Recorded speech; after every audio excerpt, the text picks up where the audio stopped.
HVAC gauges, or heating and air gauges, for adding refrigerant to a heating and air conditioning system.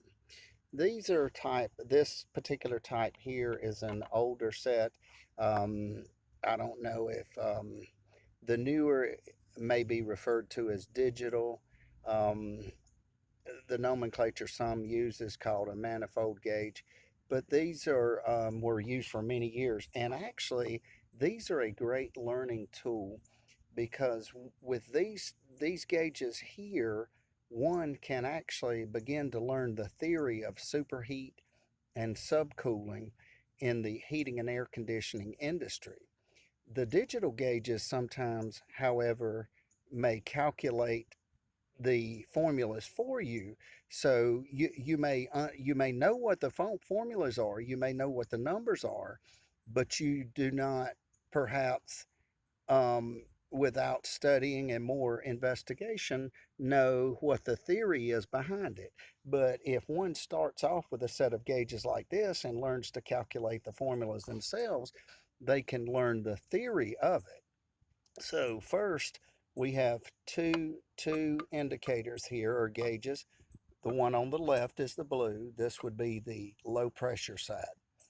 The one on the right would be the red. This is the high pressure side. The hoses would go here. We have one, two, three. We have a blue hose here. Uh, we have a for the low pressure line. We have a red hose here for the high pressure line, and in the middle normally a yellow line that would go to the tank for the refrigerant.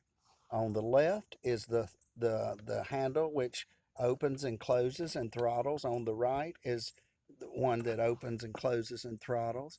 So, and if one looks at the numbers here, you can see to the right it may be three something. I'm not sure from this angle. Over here, however, 6 to 800. So again, this is low pressure.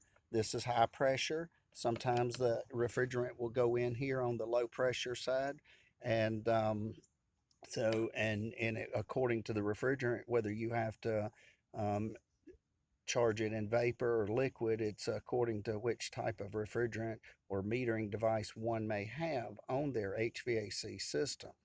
So again, blue is low pressure side, red is high pressure, blue hose here, red hose here, yellow hose here, which normally feeds the tank.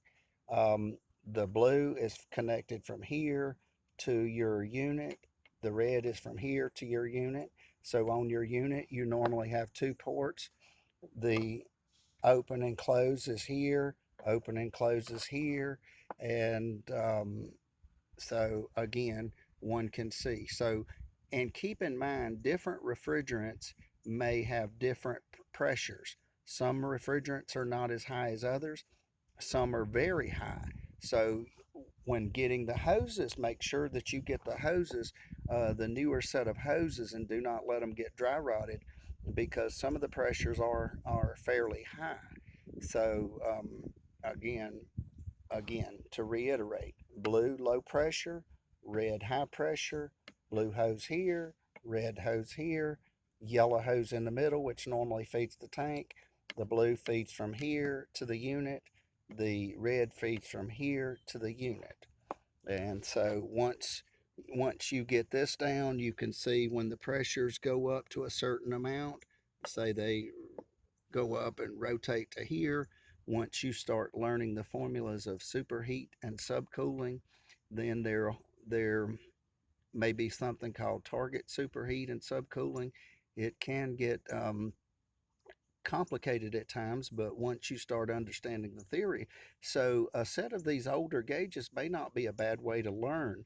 And then, therefore, when you use the other gauges, when it calculates the data for you, you may understand the theory behind it as well as the practicality. So, again, HVA or heating and air conditioning gauges for adding or removing refrigerant. Thank you and have a wonderful day.